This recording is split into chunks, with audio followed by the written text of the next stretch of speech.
Hello dear students, lockdown ई पाठशाला DC Ramgarh में 12th science के सभी बच्चों का मैं स्वागत करता हूं। पी ब्लॉक एलिमेंट्स की कंटिन्यूटी को आगे बढ़ाते हुए आज मैं लेकर आया हूं आप लोग का इस चैप्टर का पार्ट थर्ड को शुरू करने से पहले स्टूडेंट हमने पार्ट 2 में क्या पढ़ा। पार्ट 2 में हमने स्टडी किया atomic properties of group 15 elements, जहां हमने 3 तरह के प्रॉपर्टी पर डिस्कस किया। फर्स्ट प्रॉपर्टी पर हमने बात किया atomic and ionic radii, second property पर हमने बात किया आयनेशन एंथैल्पी और थर्ड प्रॉपर्टी पर बात किया इलेक्ट्रोनेगेटिविटी। आई होप आपको बहुत ही अच्छा से मालूम हो गया होगा कि एटॉमिक प्रॉपर्टीज में जितनी भी प्रॉपर्टीज है वो ग्रुप और पीरियड में उसका वेरिएशन किस तरह देखने को मिलता है, उसकी वैल्यूज किस तरह से इंक्रीज और किस तरह से डिक्रीज होती है, और साथ ही साथ क्यों इंक्रीज और क्यों डिक्रीज होती है, यह सारा कॉन्सेप्ट आप पार्ट 2 में समझ चुके होंगे। तो चलिए आज हम पार्ट 3 पर क्या टॉपिक पर बात करने वाले हैं।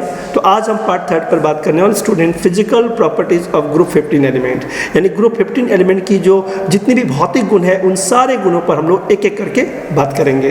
तो चलिए स्टार्ट करते हैं physical properties of group 15 elements. Group 15 element में सबसे पहले हम फिजिकल प्रॉपर्टी पर बात करेंगे। वो प्रॉपर्टी का नाम है फिजिकल स्टेट, यानी कि इस ग्रुप ऑफ एलिमेंट के कोई जितने भी एलिमेंट्स है इसकी भौतिक अवस्था कैसी है। सेकेंड प्रॉपर्टी पर बात करेंगे हम लोग मेटेलिक कैरेक्टर, इसके धात्विक गुण के बारे में बात करेंगे। थर्ड प्रॉपर्टी हम लोग मेल्टिंग और बॉइलिंग पॉइंट पर बात करेंगे, और नेक्स्ट प्रॉपर्टी डेंसिटी पर बात करेंगे, और लास्ट प्रॉपर्टी हम लोग एलोट्रॉपी पर बात करेंगे। तो चलिए एक एक प्रॉपर्टी पर हम लोग डिस्कस करते हैं। स्टूडेंट फिजिकल स्टेट यानी कि इस एलिमेंट के जितनी इस फैमिली के जितने भी एलिमेंट्स हैं इसकी भौतिक अवस्था कैसी होती है, यानी प्रकृति में ये किस अवस्था में पाए जाते हैं।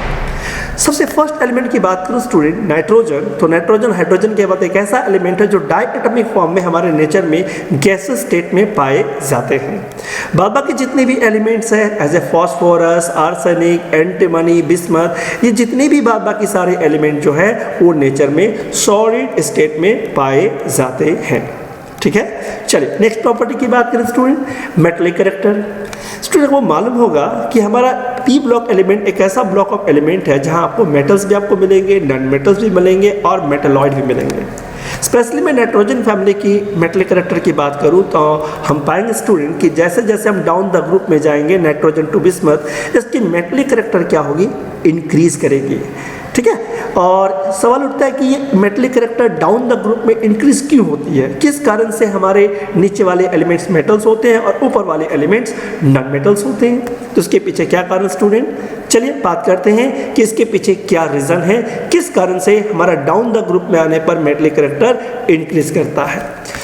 तो ध्यान देंगे स्टूडेंट कि हमें मालूम है पिछले क्लास में हमने पार्ट 2 में बताया था कि जैसे जैसे हम ऊपर से नीचे आते हैं इसकी आयनेशन एंथैल्पी जो है वो डिक्रीज करती है with increase in atomic radii. आप देख रहे हैं स्टूडेंट यहाँ एटॉमिक रेडिया बढ़ रहा है और यहाँ हमारा आयनेशन एंथैल्पी घट रहा है, यानी जितनी आयनेशन एंथैल्पी कम होगी उसकी मेटेलिक कैरेक्टर उतना ही ज़्यादा होगा। क्या मैंने कहा, जितनी आयनेशन एंथैल्पी जितनी कम होगी उसकी मेटेलिक कैरेक्टर उतना ही ज़्यादा होगा। मालूम है क्यों, क्योंकि आउटरमोस्ट सेल के जो इलेक्ट्रॉन्स होते हैं जैसे हम डाउन द ग्रुप में जाएंगे जैसे इसकी साइज बढ़ेगी वैसे उससे इंटर न्यूक्लियर फोर्स का जो इंट्रैक्शन है यानी उसकी जो आकर्षण है वैलेंस सेल के इलेक्ट्रॉन का, वो आकर्षण बल क्या होगा स्टूडेंट, धीरे धीरे कम होता जाएगा। क्यों कम होता जाएगा स्टूडेंट, क्योंकि इसका इलेक्ट्रॉन जो है न्यूक्लियस से दूर होगा, और जितने इलेक्ट्रॉन न्यूक्लियस से दूर होगा उसका इंट्रैक्शन, उसका न्यूक्लियर फोर्स ऑफ अट्रैक्शन उतनी ही कम होगी, और जितना inter nuclear force of interaction कम होगी उस इलेक्ट्रॉन को लूज करने में एनर्जी की रिक्वायरमेंट उतनी ही कम होगी। इसीलिए डाउन द ग्रुप में आते हैं तो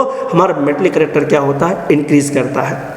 क्योंकि मेटेलिक कैरेक्टर इंक्रीज करने का मतलब हुआ हम उसे मेटल उसे मानेंगे जो इलेक्ट्रो पॉजिटिव नेचर का हो, जो इलेक्ट्रॉन को इजीली रिमूव करे। क्योंकि आप जानते हैं मेटल्स आर गुड कंडक्टर, और गुड कंडक्टर इसलिए होते हैं क्योंकि इसमें फ्री इलेक्ट्रॉन्स होते हैं। तो ये लूजली हेल्ड इलेक्ट्रॉन जो होते हैं वो काफ़ी इजीली रिमूव हो सकता है, इसलिए डाउन द ग्रुप में जाते हैं तो आयनेशन एंथैल्पी घटती है और मेटेलिक कैरेक्टर बढ़ती है।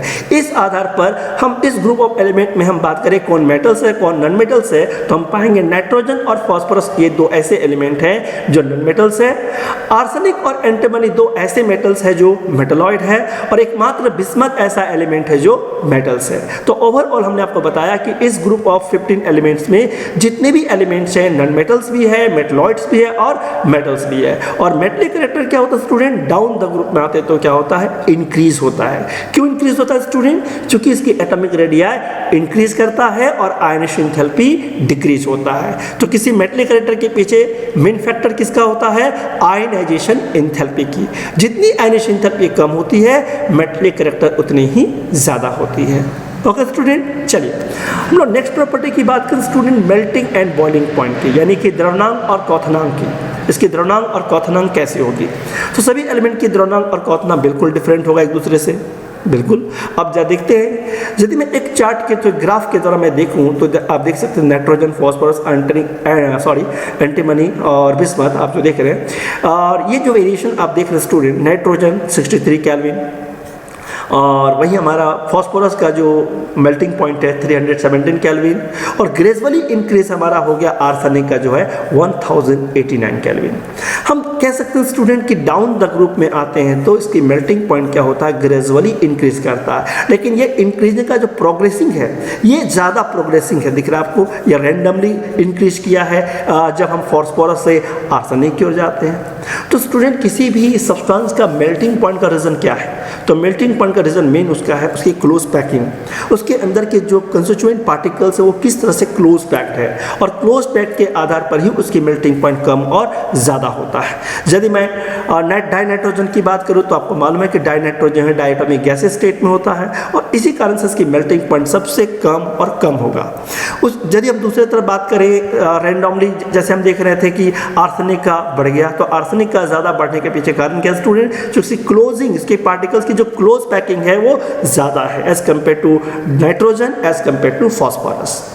आगे यदि मैं बात करूं स्टूडेंट कि आर्सेनिक के फर्दर यदि मैं एंटीमनी और बिस्मथ की ओर आऊं तो मैं पा रहा हूं इस ग्राफ में देखने को मुझे मिल रहा है कि आर्सेनिक का जो मेल्टिंग पॉइंट है वो एंटीमनी से ज़्यादा है, और एंटीमनी के फर्दर यदि हम बिस्मथ की ओर जाते हैं तो हम मेल्टिंग पॉइंट को रेगुलरली डिक्रीजिंग ऑर्डर में मुझे देखने को मिल रहा है। यानी इस ग्रुप में हम क्या देख रहे हैं स्टूडेंट, नाइट्रोजन से फॉस्फोरस और फॉस्फोरस से आर्सेनिक की ओर आते हैं तो मेल्टिंग पॉइंट तो बढ़ रहा है, लेकिन जैसे ही आर्सेनिक से एंटीमनी और बिस्मथ की ओर जा रहे हैं तो उसकी मेल्टिंग पॉइंट क्या हो रहा है, डिक्रीज कर रहा है। तो मैंने कहा था इसका इंक्रीजिंग और डिक्रीजिंग के पीछे मेन फैक्टर्स की क्लोज पैकिंग। यदि मैं बात करूं एंटीमनी का, तो एंटीमनी की जो क्लोज पैकिंग थोड़ा वो कम होता है, ये लूज पैकिंग होता है, और ज़्यादा स्पेस खाली दिख रहा है आपको यहाँ पर, तो इसकी लूज पैकिंग के कारण इसकी मेल्टिंग पॉइंट जो है वो आर्सेनिक के कंपैरिजन में कम होता है। वही बात यदि मैं बिस्मथ की करूँ तो बिस्मथ में ज़्यादा स्पेस अनऑक्युपाइड रहता है, यानी इसमें ज़्यादा स्पेसेस खाली होते हैं, इसकी क्लोज पैकिंग सबसे कम होती है। इसी कारण से हमारा जो बिस्मथ का जो मेल्टिंग पॉइंट है वो आर्सेनिक और एंटीमनी से काफ़ी कम है, एज ए 544 केल्विन। तो ओवरऑल हमने बताया आपको स्टूडेंट कि नाइट्रोजन से यदि हम फॉस्फोरस और आर्सेनिक और आते हैं तो मेल्टिंग पॉइंट क्या होता है, ग्रेजुअली इंक्रीज करता है, लेकिन आर्सेनिक से यदि बिस्मथ की ओर आए तो हम क्या देखते हैं कि इसकी मेल्टिंग पॉइंट ग्रेजुअली डिक्रीज करता है। चलिए यदि मैं बॉइलिंग पॉइंट की बात करूं स्टूडेंट, तो बॉइलिंग पॉइंट का रिलेशन एटम के साइज से है, मॉलिक्यूल के साइज से है। जितनी ज़्यादा साइज होगी उसकी वॉन डेर वाल फोर्स उतनी ही ज़्यादा होगी, और जितनी ज़्यादा वॉन डेर वाल फोर्स ज़्यादा होगा उसकी बॉइलिंग पॉइंट उतनी ही ज़्यादा होगी।